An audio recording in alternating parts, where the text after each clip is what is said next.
A lonely waitress serves a tired stranger in a rundown diner. He orders the cheapest meal. She notices something in his eyes, a familiar pain she knows too well. Without thinking, she slips him a note with her last few dollars. What happened next brought tears to everyone who heard this story. Before we begin this heart-touching journey, smash that subscribe button and ring the bell. Trust me, you'll want to hear every word of this story. Stay until the end. The emotional twist will move your soul. Now let's dive in. It was a cold Tuesday afternoon when Omari Caldwell walked into Rosie's diner, wearing clothes that had seen better days. At 58 years old, this man had built an empire from dust. He owned half the commercial real estate in the city. His name opened doors that most people didn't even know existed, and his bank account had more zeros than most people could count. But none of that mattered anymore. Not since the day his daughter took her last breath 2 years ago. Not since his wife packed her bags 6 months later, telling him that he had chosen his office over their family, that he had missed too many moments. And now there were no moments left to miss. Omari had everything the world said mattered. Yet, as he sat in that cracked vinyl booth, wearing a faded gray jacket and jeans he'd pulled from the back of his closet, he felt like the poorest man alive. Today marked exactly 2 years since he'd held his daughter's hand in that hospital room. 2 years since the cancer one. 2 years of waking up in an empty mansion that echoed with memories and regret. He had come to this diner with a plan. A dark plan he'd been contemplating for weeks. One last, cheap meal, and then he'd drive to the bridge on the edge of town. He was tired of pretending to be okay. Tired of the emptiness. The diner was nearly deserted at 3 in the afternoon. A couple of elderly men nursed coffee in the corner, and a trucker scrolled through his phone at the counter. The place smelled like grease and coffee, with peeling paint on the walls and floors that creaked with every step. It was the kind of place Omari remembered from his youth, before the money, before everything changed. He chose a booth by the window and stared at nothing, his mind 1,000 miles away. That's when she appeared. Her name tag read Imani, and it was held together with a safety pin. She couldn't have been more than 29 or 30, with kind eyes that carried their own weight of sorrow. Her uniform was faded from too many washes, and her shoes were worn at the heels. But when she smiled at him, there was something genuine in it, something that pierced through his fog of despair. "Good afternoon, sir. What can I get for you today?" Her voice was soft, warm, despite whatever burden she carried.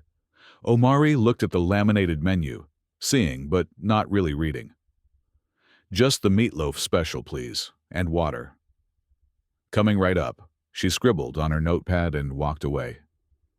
He watched her move between tables with practiced efficiency, and he noticed something. She was exhausted, not just physically tired, but soul-deep weary. He recognized it because he saw the same thing in his mirror every morning. While he waited, Omari pulled out his wallet and stared at the photograph tucked inside. His daughter, Amara, smiling at the camera on her 16th birthday. That was 6 months before the diagnosis, back when they still believed tomorrow was guaranteed. His hands trembled slightly as his thumb traced the edge of the worn photo.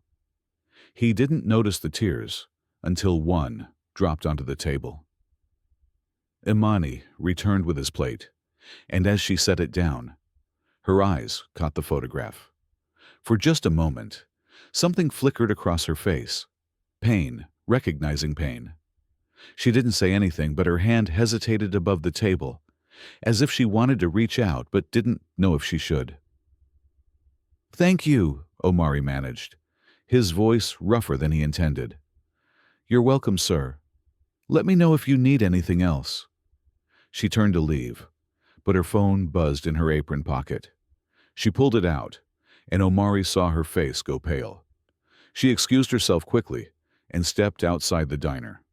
Through the window, he watched her take the call. Whatever she heard made her whole body sag. She pressed her hand against the brick wall to steady herself, and Even from inside, he could see her shoulders shaking. She was crying, trying desperately to hide it from the world. 5 minutes later, she came back inside. The smile was back on her face, but it didn't reach her eyes. She moved through the diner like a ghost, refilling coffee, clearing plates, maintaining the performance of being okay. Omari knew that performance well. He'd been giving the same show for 2 years. He barely touched his food. What was the point? In a few hours, none of this would matter. He'd written his will, left instructions for his estate, donated most of his fortune to cancer research. Everything was arranged. He was ready to stop hurting. When Imani brought his check, he noticed her hands were shaking slightly. The total was $7.50. He reached for his wallet. But before he could pull out money, she did something unexpected. She glanced around the diner quickly, then slipped a folded piece of paper under his plate along with the check. Their eyes met for a heartbeat, and in that moment 2 strangers understood each other in a way that words couldn't capture. Then she walked away quickly, heading to the back of the diner. Omari's curiosity overcame his numbness. He unfolded the paper with trembling fingers. It was written on the back of an old receipt in blue ink. The handwriting rushed but careful. What he read made his breath catch in his throat. "I don't know your story, but I see your pain. You're not alone in this world. Some of us are just better at hiding it than others. Here's for coffee tomorrow. Please come back. The world needs you in it. Even if it doesn't feel that way right now, you matter." Imani. Folded inside the note were 3 $5 bills. $15. Her tip money. This waitress, who looked like she was barely surviving herself, had just given him her tips because she thought he needed them more. Omari sat frozen, staring at those words. The world needs you in it. When was the last time anyone had said something like that to him? When was the last time anyone had really seen him? Not his money or his reputation, but him. This woman who didn't know his name, who had her own problems crushing her shoulders, had taken the time to care about a stranger who looked lost. The tears came then, really came, and he couldn't stop them. He sat in that booth and cried for the first time since the funeral. He cried for his daughter, for his broken marriage, for all the years he'd spent chasing success instead of moments. But he also cried because a waitress named Imani had just thrown him a lifeline without even knowing he was drowning. He carefully folded the note and put it in his wallet next to Amara's photo. Then he pulled out $200 bills from the money clip he'd hidden in his jacket. He left them under his coffee cup, tucked the $15 into his pocket, and walked out of the diner without looking back. That night, Omari sat in his home office, Imani's note spread on his desk. He picked up his phone and called his private investigator. "I need you to find out everything you can about someone. Her name is Imani Anderson. She works at Rosie's Diner on 5th Street. I need to know by morning." The report came at 6 a.m., and what Omari read broke his heart all over again. Imani Anderson, 29 years old, unmarried, no children. 3 years ago, she was engaged to be married. She had finished 2 years of college studying education, dreaming of becoming a teacher. Then her fiancé left her at the altar, literally walked out during the ceremony without explanation. 2 months later, her father was diagnosed with early-onset dementia. At 55 years old, he began forgetting his own daughter's face. Imani dropped out of college, moved back home, and became her father's caregiver. When his condition worsened and he became a danger to himself, she had no choice but to place him in a care facility. The cost was $4,000 a month. Her insurance covered almost nothing. She worked 60 hours a week at the diner, sometimes picking up shifts at a grocery store on weekends. She had $87,000 in medical debt. She lived alone in a studio apartment above a laundromat. She visited her father every single day after work, even though he no longer recognized her, even though sometimes He called her by her dead mother's name. And this woman, this beautiful soul who was barely surviving, had given $15 to a stranger because she thought he needed hope. Omari didn't sleep that night. He sat with Imani's note and thought about his daughter. He thought about all the money he'd made and how empty it felt. He thought about how close he'd come to throwing away the gift of life that his daughter would have given anything to keep. And he thought about the fact that a waitress making minimum wage had seen him, truly seen him, when he'd felt invisible to the entire world. The next afternoon, Omari returned to Rosie's diner. He wore the same clothes, drove the same old truck. When he walked in, Imani was wiping down tables. Her face lit up when she saw him, and for the first time, her smile reached her eyes. "You came back," she said softly. "You asked me to," he replied. "And I'm a man who keeps his promises." Something unspoken passed between them. She grabbed the coffee pot. "Same booth. Please." They didn't talk much at first. She brought him coffee, and he ordered a sandwich he didn't really want. But when the diner emptied out around 4 o'clock, she poured herself a cup and slid into the booth across from him. "I shouldn't have given you that note," she said, staring into her coffee. "It was presumptuous. I didn't know anything about you." "You knew enough," Omari said. "You knew I was hurting." She looked up at him. "You had a photo, a young girl. The way you looked at it, I've felt that kind of pain before. Different reasons maybe, but pain is pain." And somehow, sitting in that worn booth, two strangers began to share their stories. Omari told her about Amara, about how vibrant and brilliant she'd been, about how the cancer had stolen her piece by piece. He told her about his wife leaving, about building an empire but losing his family. He told her things he'd never said out loud to anyone. Imani told him about her father, about how devastating it was to be forgotten by the person who'd raised her. She told him about her fiancé's betrayal, about giving up her dreams to pay medical bills. She told him about the exhaustion of working herself to the bone and still falling short every month. "Some days I don't know why I keep going," she admitted, her voice barely above a whisper.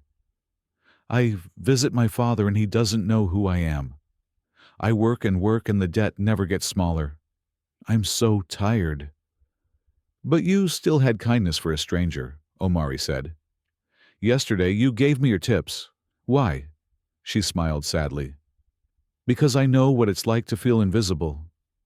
I know what it's like to walk through the world and feel like you're screaming, but nobody hears you.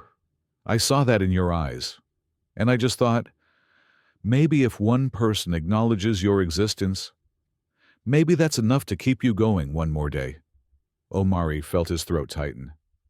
"You have no idea how right you were." Her phone rang then, shattering the moment. He watched her face crumble as she answered. "Yes, this is she." "What? How much?" "But the insurance, I thought." "I understand. No, I'll figure something out. Thank you for calling." She set the phone down carefully, like it might break.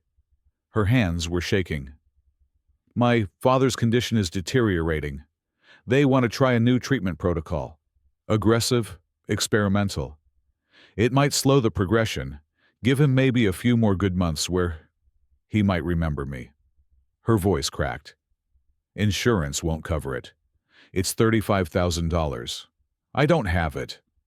I can't lose him. Not yet.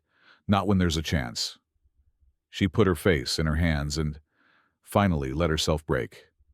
This woman who'd been holding everything together with sheer willpower, who'd given her last $15 to a stranger yesterday, finally let the weight crush her. Omari reached across the table and took her hand. She looked up, surprised, tears streaming down her face.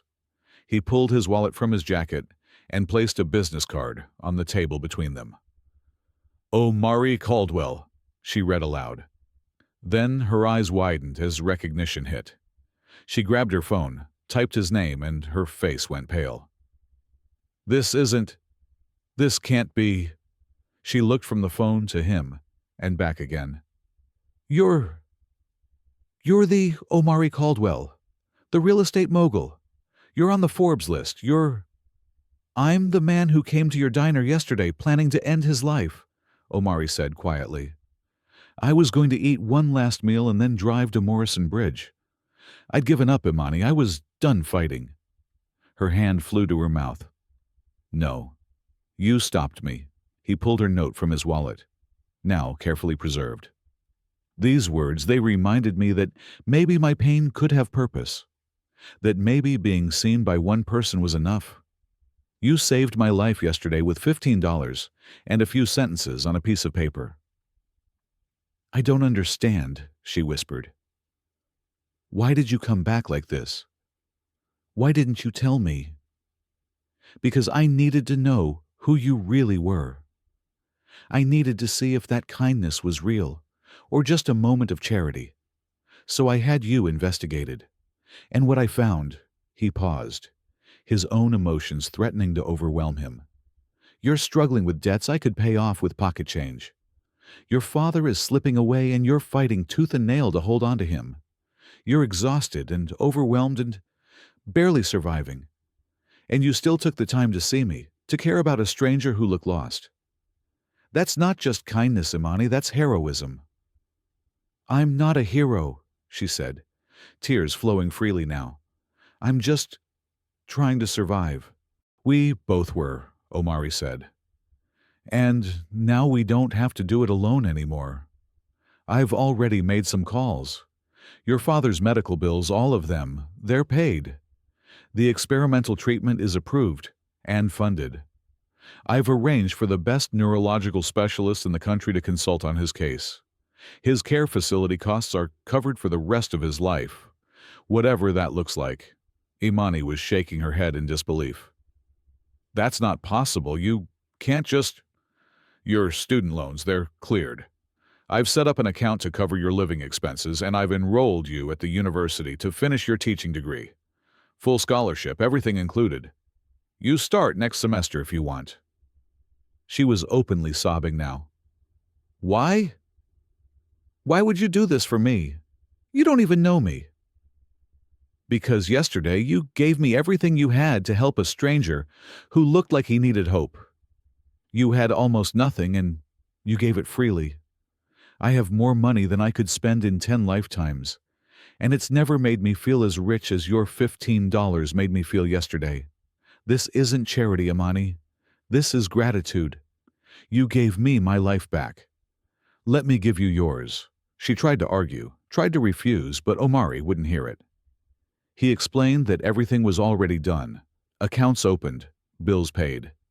He told her about starting a foundation in his daughter's name, one that would help caregivers like her who were sacrificing everything for the people they loved. He asked if she'd consider being on the board, helping identify others who needed support. They sat in that diner for 3 hours, talking and crying and laughing. Two broken souls who'd found each other at exactly the right moment. When they finally stood to leave, Imani hugged him tightly. Thank you doesn't seem like enough, she whispered. Then don't thank me, Omari replied. Just promise me you'll keep being exactly who you are. The world needs more people like you in it. She pulled back and smiled through her tears. Only if you promise to keep showing up. No more bridges. No more giving up. Deal, he said. Besides, I need someone to keep me honest. Someone to remind me what actually matters. Over the following months, an unexpected friendship bloomed. Omari became a regular at Rosie's diner, always sitting in the same booth, always ordering simple meals. Imani started her classes while continuing to work part-time at the diner, because she wanted to, not because she had to. Her father stabilized on the new treatment protocol. He didn't get better, but the decline slowed, and on good days, he remembered her smile. A year later, they returned to that same booth where everything had changed. Imani had just finished her first semester with straight A's. She'd framed her old name tag and hung it on her apartment wall as a reminder of where she'd come from. "You know what's crazy?" she said, sipping coffee. "A year ago, I thought I had nothing left to give. I was running on empty, just going through the motions. And then you walked in. And you gave anyway," Omari said. "That's what makes you extraordinary." "We saved each other, she said softly. "You think your money changed my life, and it did. But the real gift was being seen. For the first time in years, someone looked at me and saw more than just a waitress who couldn't keep her life together. You saw me as someone worth investing in." Omari smiled.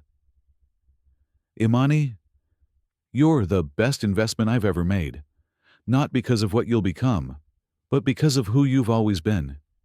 You reminded me why I'm still here. You gave me purpose again." They sat in comfortable silence, watching the afternoon sun stream through the diner windows. Two people who'd been drowning in their own pain had become each other's lifeline. It wasn't about the money, though the money changed everything on the surface. It was about recognition, about being seen when you feel invisible, about the courage it takes to care for someone else when you're barely surviving yourself. That folded note still lived in Omari's wallet next to Amara's photo. Sometimes he'd pull it out and read those words again. "The world needs you in it."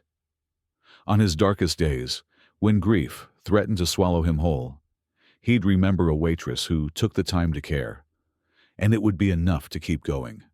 And Imani, who now split her time between teaching, visiting her father, and working with Omari's foundation to help other struggling caregivers, kept those $15 he'd refused to take back. She had them framed in her apartment with a small plaque underneath. "The most expensive gift I ever gave and the best investment I ever made." Because sometimes the broken people are the ones who save each other. Sometimes $15 and a note written on the back of a receipt can change two lives. And sometimes the act of seeing someone, truly seeing them in their pain and offering hope anyway, is the most powerful thing one human can do for another.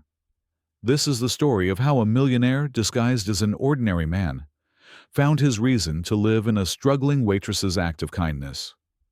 This is the story of how both of them learned that wealth isn't measured in bank accounts, but in the courage to care for others even when your own heart is breaking. And this is the reminder that we're never truly alone, even when we feel invisible. Someone sees you, someone cares, and sometimes that's enough to change everything. If this story touched your heart, please share it with someone who needs hope today. Hit that subscribe button and turn on notifications for more stories that remind us of the power of human kindness. Drop a comment telling us about a time when a stranger's compassion changed your life. Remember, you never know whose life you might save with a simple act of caring. We're all fighting battles nobody knows about, but together, we can be each other's light in the darkness. Thank you for listening, and I'll see you in the next story. Keep spreading love, because the world needs more people like Imani and Omari in it.